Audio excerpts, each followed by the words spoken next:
Ao interpretar uma música, estamos envolvidos por nossas percepções, memórias, experiências e motivações. Um processo de ressignificação que muitas vezes se distancia da originalidade da canção. Mas são esses toques pessoais que dão uma nova cara e, sobretudo, um novo significado, pois criar não é apenas com C maiúsculo. É sobre essas experiências musicais que o projeto Ensaios Criativos nasceu. Criar é compor, interpretar, improvisar, ouvir e sentir. Eu nasci numa família de cantores. Minha mãe tinha uma academia de música, né, na minha cidade. Em casa, na verdade, meu pai era instrumentista, tocava trompete. No início da adolescência, eu por conta própria, quis começar a fazer uma aula de violão. Então comecei a estudar saxofone. Com 15 anos eu já tocava em bandas, tocava em bares. Aí eu ganhei minha primeira guitarra, de uma tia, com 15 anos. Os seus 13 filhos, ele formou um coral. Um dos 13 filhos é minha mãe. E eu nasci ouvindo ela cantar. Não tinha muita escolha, assim, eu acordava e dormia ouvindo piano, né, na minha casa.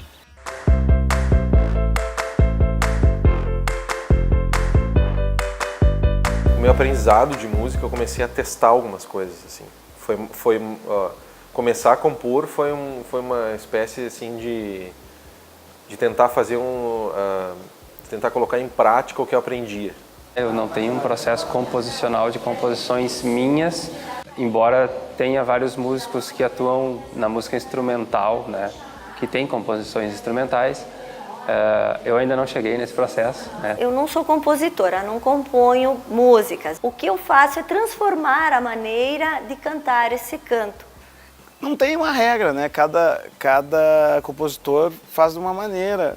Quando tem a ver com audiovisual, eu sempre peço para alguém, se puder me passar alguma referência de um clima que seja. Eu nunca quero... Isso é a pior coisa para quem vai criar, é que o cara me diga assim, faz igual isso aqui. Porque aí tu fica preso à referência. Mas se o cara me der um conjunto de coisas, do tipo assim, uma playlist, só, esse é o clima. Tá? Eu preciso falar sobre tal coisa, isso aqui seria um clima legal. A primeira coisa que eu faço, geralmente, não sempre, mas geralmente é parar e tentar buscar nas minhas referências, ou ir buscar alguma referência se eu não conheço, alguma coisa para, no mínimo, entrar no clima do que eu preciso fazer. Eu curto muito escrever narrativas, sabe? Escrever letras que façam a pessoa que está ouvindo entrar na historinha, assim, sabe? Viajar, sabe? No caso da Vera, tem muitas músicas que eu fiz a letra e a música, e quando eu faço a letra e a música, elas nunca saem em momentos separados, assim, elas saem juntas. Se eu preciso fazer alguma coisa com a letra, geralmente começo fazendo a letra. E se não precisa a letra, eu vou começar com uma melodia. Nem toda inspiração que vem para quem escreve, ela vai virar música, sabe? Às vezes tu escreve qualquer outra coisa. Tô tocando ali, eu tive uma ideia, eu gravo. Eu preciso que faça uma trilha para alguma coisa. Ou tem essa banda aqui, vamos criar um arranjo para tal coisa. Geralmente minha criatividade para música surge de uma demanda de alguma coisa. Quando eu faço em parceria com o Diego, por exemplo, que é o tecladista da Vera, geralmente a nossa parceria rola quando eu estou inspirado para escrever, às vezes poesia, alguma coisa assim, e não vem melodia, eu mando pro Diego e ele faz a melodia. Já eu e o Mumu é diferente, a gente senta, pega o violão e sai músicas assim, tipo, a gente senta e sai 3 músicas. Depois de entrar no clima, escutar e tal, eu vou sentar, vou escrever uma letra, ou eu vou começar a desenhar uma melodia, para depois criar todo o arranjo em cima.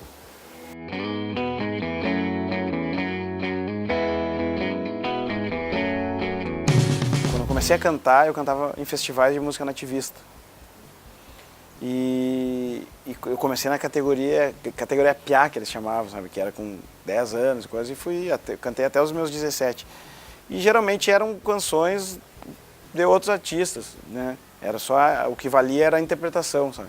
E aí minha preocupação inicial era tentar fazer o mais próximo possível do original. Até que chega um momento que tu vê que tu nunca vai fazer igual ao original. Igual. Porque cada pessoa vai tocar de uma maneira. Tu nunca vai tocar igual ao cara que criou a música. O processo de tocar com banda cover é diferente porque o pessoal espera escutar aquela versão. A gente, na época, eu estava gravando o terceiro disco, surgiu a ideia de a gente regravar algum som argentino. E eu levei a Lamento Boliviano. Mas fiz uma versão em português, que é diferente de uma tradução, né? Eu dei uma mudada porque a música, ela não, tipo, tu simplesmente traduzir, nem sempre ela vai fechar na rima, na métrica. Eu mudo muito a ordem desta música, que é o elemento surpresa. Canto o A, o B e o C, e eu volto para o A e termino no B. Essa é uma dinâmica que eu uso muito, que dificulta muito para executar o canto de uma maneira diferente como ele é conhecido. Isso eu gosto muito de fazer. Também eu exploro muito o piano, o forte. Eu faço jogo de vozes com grupos para que o aluno crie a sua independência vocal. Participei de uma banda, que era um projeto que era para tocar só Pink Floyd. E a proposta da banda era que fosse o mais fiel possível aos discos. Eles vão tocar um cover de Tim Maia, de repente, né, como exemplo. Tem que ouvir o que os sopros dos caras do Tim Maia estão fazendo, que se eu fizer diferente, né? Ou o cara da banda vai dizer, mas não é assim, né? Então, uma coisa que já é consagrada, assim, cover, isso aqui é assim, tem que ser assim. Até porque o público espera aquilo. Me aproximar o máximo possível com o equipamento que eu tinha, do timbre que o cara tirava, da maneira como o cara tocava, estudar em vídeo a maneira como ele segurava a palheta, a maneira como ele fazia um vibrato na mão esquerda. Aquilo ali para mim foi assim, tu estudar alguém, uma banda específica ou um cara específico de uma banda, é um exercício tremendo assim para na hora que tu vai fazer versões ou covers. E aquilo ali te desenvolve tecnicamente. E como a Vera é uma banda que tem muita influência do rock argentino, eu vejo nas próprias composições nossas muita coisa do rock argentino. Então, fazer uma versão de uma banda argentina, de um som de um compositor argentino, meio que parece que entra no contexto do histórico da Vera, assim, sabe? E isso te obriga a melhorar, a tu tentar atingir um nível de excelência ali, tentar fazer o mais próximo possível do que o cara fez. E eu sempre tive essa preocupação, vou tentar fazer o mais próximo possível do que o cara fez, o mais próximo possível. Até que eu cheguei em um momento em que tu termina com essa piração. E aí, eu já compondo coisas, e aí compor foi importante para mim no meu trabalho de fazer versões. Porque aí, quando eu comecei a compor, eu comecei a ver que era mais legal eu criar coisas minhas dentro da versão de alguém, na hora que eu fosse fazer um cover, do que eu fazer exatamente igual. Quando eu estou no palco fazendo música dos outros, eu tento fazer eu interpretando música dos outros. Eu gosto de colocar a minha personalidade na interpretação. E ainda é possível imprimir a sua personalidade em cima do som, né? Acho que isso é humano, na verdade, né? Então, eu nunca vou conseguir fazer exatamente igual, porque uma coisinha ou outra vai caracterizar que é o Gustavo tocando, né? Porque quando eu toco, eu tenho certeza que quem me escuta sabe que sou eu. Assim como eu, quando escuto uma referência de um saxofonista que eu gosto, eu escuto dois caras e eu sei, esse aqui é o Marienthal e aquele ali é o, sei lá, o Gordon Goodwin, por exemplo. Sabe? Eu sei diferenciar no som. E daí tu percebe assim, eu toco de uma maneira diferente do original, mas que é uma maneira minha, né? Então, aí tu começa a ver tuas assinaturas, assim, tu começa a perceber tuas assinaturas. Não só na hora de tocar, na hora de compor também. Então eu acho que se tivesse que, qual é a tua característica, qual é a tua assinatura, explorar os agudos, trabalhar bem os agudos. E aí isso eu procuro fazer em todos os cantos. Desenvolver o lado compositor me tirou a piração de tentar tocar tudo igualzinho. Então, estou tocando a música de alguém, mas eu estou tocando com o meu jeito. E é assim que eu toco hoje, e a não ser que seja um projeto, tributo de alguma coisa. Aí eu vou parar e vou estudar o cara. Como a minha tendência é o agudo, eu até coloco algumas notinhas agudas para facilitar, até para que eu consiga cantar, porque se eu não consigo cantar, o meu aluno não consegue aprender. Mas dentro do possível eu mantenho a originalidade por respeito. Quando o compositor cria a sua música, quando ele compõe, normalmente ele o faz para que ele consiga executar esse canto de uma maneira perfeita.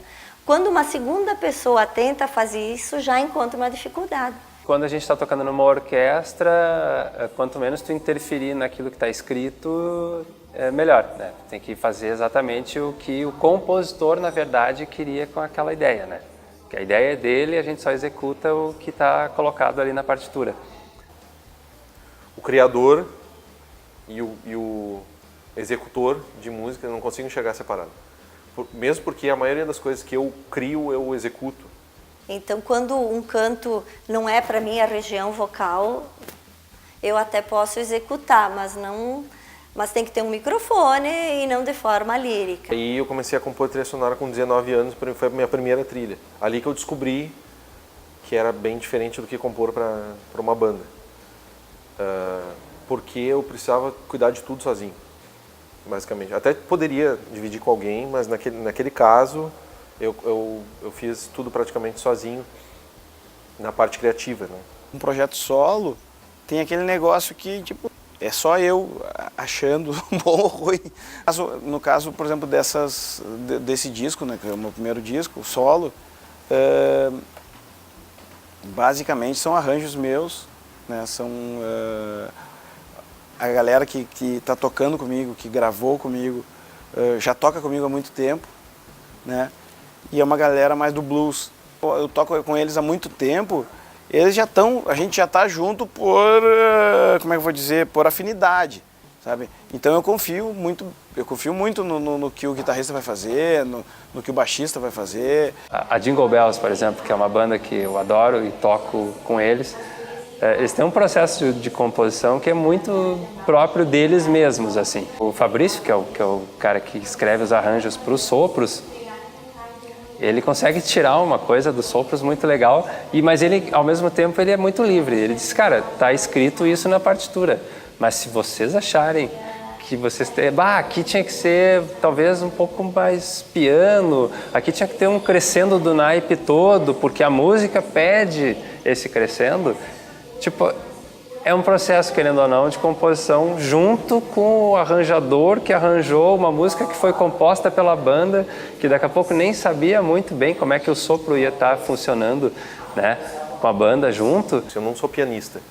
tá? Eu nunca fiz uma aula de piano na vida. Pelo meu conhecimento musical que eu tenho hoje, eu sento e eu toco piano. Não é o piano com a técnica certa ou clássica. É o piano do jeito que eu sei tocar, do jeito que eu inventei de tocar. E esse piano do jeito que eu sei tocar é o jeito que vai me influenciar a compor alguma coisa no piano. Por exemplo, a gente foi gravar as guitarras do disco. Eu fiz questão de ficar no estúdio o tempo todo com o guitarrista. Eu dei opiniões, assim, sugeri coisas, sugeri frases, mas sempre deixei ele em primeiro lugar, da ideia dele, do arranjo da guitarra e tal, mas eu em todas as partes de todas as músicas eu meti a minha ideia, assim, cara, isso aqui eu acho que tu podia fazer isso, podia fazer aquilo, mas sempre deixando primeiro ele expor o que ele tinha. A gente discute muito isso junto. E se a gente dividisse essa voz assim?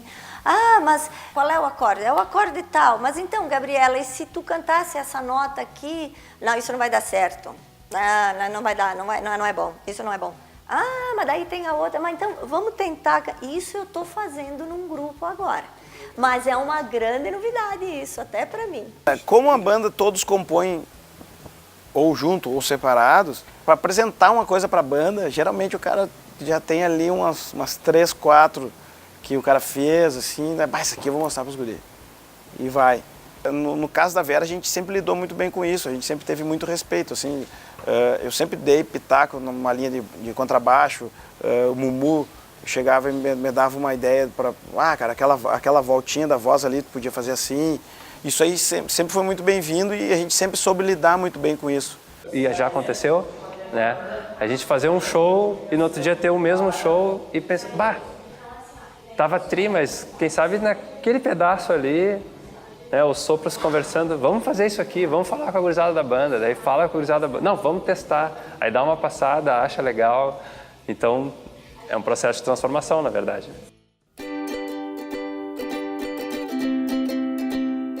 O músico instrumental, ele, a partir do momento que ele está improvisando, ele está já inserido num processo de composição. É no improviso que surgem as ideias. Na verdade, quem compõe está sempre com o violão na mão. Se tu me der um violão aqui agora, eu vou tentar não pensar em nada. Vou tentar não pensar em nada mesmo, assim. Tentar pegar o violão e tocar a primeira coisa que meu dedo me levar, assim. E é através do violão, fazendo umas frases ali, que, fazendo uns improvisos, que sai muita coisa. Sabe? Inclusive solos ou riffs de músicas. Dificilmente eu vou conseguir fazer um improviso igual ao outro, né? A gente costuma dizer que cada improviso é uma coisa completamente nova. Parece meio contraditório tu estudar a improvisação. A improvisação é tu estudar o que tu deve fazer numa sequência de acordes, por exemplo. Uma sequência X de acordes, eu devo fazer isso. Para eu improvisar em cima disso, tu tem as coisas certas que tu deve fazer. Mas se tu ficar 100% nas coisas certas que tu deve fazer, a tua tendência é que tu não vai improvisar nunca. Para mim, é uma das poucas áreas da música, talvez seja a única área da música, que tu precisa ser 100% livre no que tu está fazendo. Nas orquestras, por exemplo, existem músicas que existe esse espaço para improviso, né? As big bands também, que é outro trabalho que eu já realizei e gosto muito de fazer. No palco rola muito improviso. Na Vera é uma coisa assim que o espaço é mais curto para os improvisos. Nesse meu projeto que tem uma cara mais blues, o blues é 80% improviso, sabe? Tipo, existe um esqueleto da música, uma estrutura, mas a liberdade para o improviso é muito maior. Para cantar, não tem como improvisar. Se tu tá fazendo uma cena e tu te atrapalhar na fala, tu pode criar outra. E ninguém vai perceber. Mas se tu foi cantar, está cantando, tu erra a letra ou tu erra a melodia, tu não tem como adaptar isso. Suba ao palco com a letra sabida, com a melodia na tua cabeça. Se não souber bem o canto, não suba ao palco. Certamente vou tocar primeiro alguma coisa que vai sair naturalmente. E no momento que eu ver que eu estou me repetindo, conscientemente vou tentar tocar alguma coisa que eu não estou acostumado a tocar. Também existe o ouvir, né? Porque tudo que a gente faz, a gente busca sempre uma referência, né? Então na música não é diferente, a gente sempre tem, eu como saxofonista, tem aqueles saxofonistas específicos que eu gosto de escutar, que improvisam, que são solistas, né? Que eu busco aquele timbre específico, eu busco aquele fraseado que o cara normalmente costuma fazer. Então, essa parte é fundamental no processo de quando eu vou criar alguma coisa, de quando eu vou improvisar em alguma música, né? O improviso consciente, para mim, é um tipo de criação. Eu posso até não estar registrando alguma coisa, mas eu estou exercitando criar qualquer coisa. Qualquer elemento. E aí, a criação desse elemento é pura e simplesmente o exercício de eu tentar não fazer as coisas que eu costumo fazer.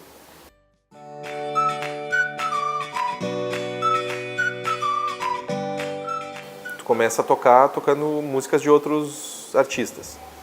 Quando tu começa a tocar músicas de outros artistas, tu começa a treinar teu ouvido.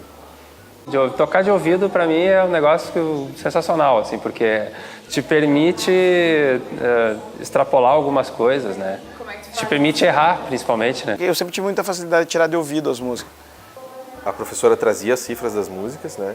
Não era partitura, aprendi a ler partitura muito depois. Na época me botou na aula de flauta com uma outra professora para ver se com a outra professora eu ia estudar, porque eu queria só tocar de ouvido e não queria aprender a partitura. Mas no início, foi sempre o ouvido. Eu escuto música, pego o saxofone, escuto, boto um fone ou uma caixa de som e toco junto, e estou escutando e volto. E eu tirava quase todos os agudos e deixava só o grave do som. Porque eu aprendi de ouvido que a maioria das músicas que eu gostava, a linha de baixo, as linhas de baixo, de contrabaixo, se eu pegasse a linha de contrabaixo, eu descobria quase todos os acordes da música.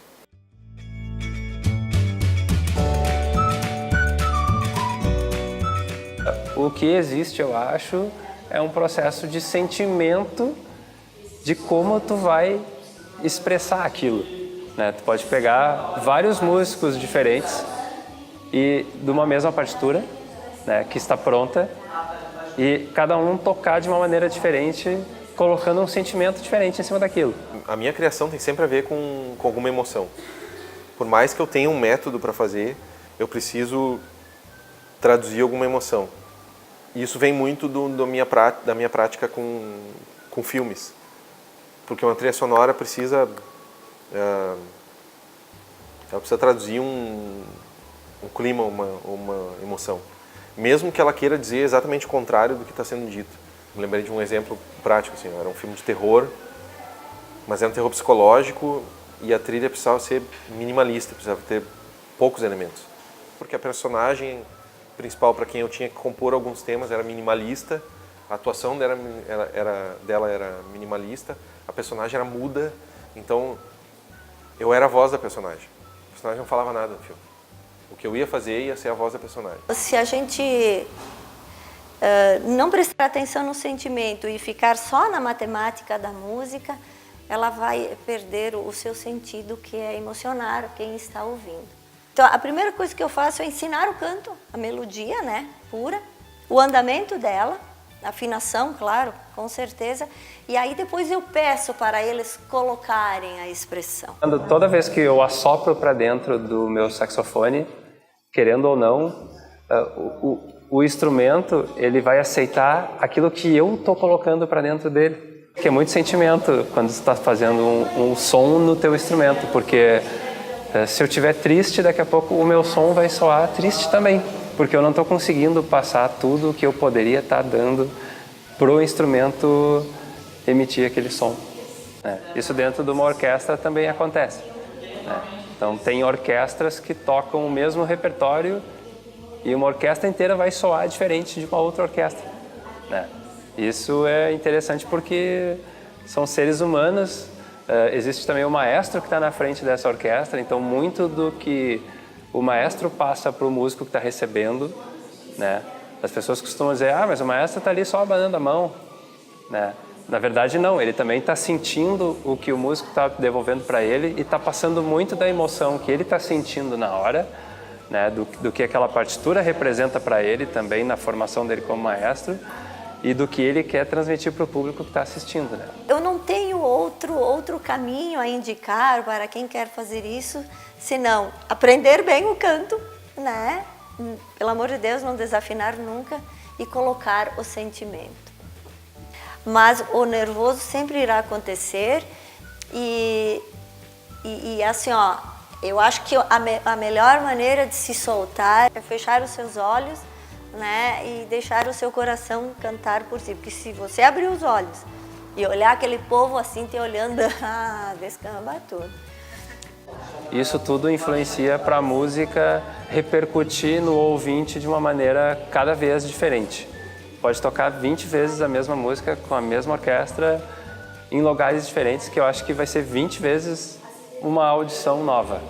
Eu desrespeitei muito as regras do canto, porque eu fechava meus olhos e eu cantava o que vinha de dentro de mim.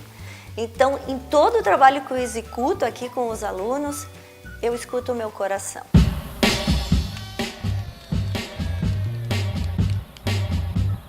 Eu não gosto muito de dizer que eu toco saxofone há 25 anos, por exemplo.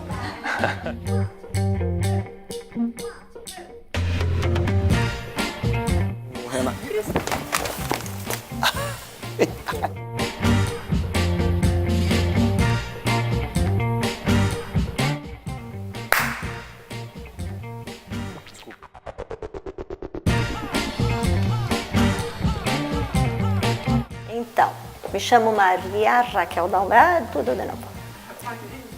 Obrigada, Chico.